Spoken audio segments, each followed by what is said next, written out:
66 jagatud 10-ga. Näed siia, jah? Sa ütlesid, et mingisugune hea trikk on, et keerame selle 10 teistpidi. Saame 0,1.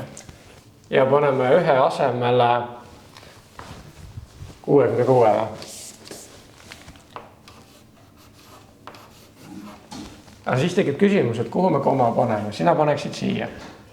Aga tegelikult see niimoodi ei lähe. Kui me seda sama trikki kasutaksime, 0,1, kui siin lihtsalt 6 oleks, ta läheks siia, aga kuna siin on rohkem, siis me paneme siia mõlema alla ja koma läheb siia.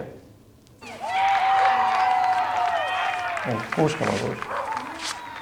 Sest, et vaata, üks koht või üks 0 on ja see on 66,0. See koma läheb ühe koha võrra tagasi.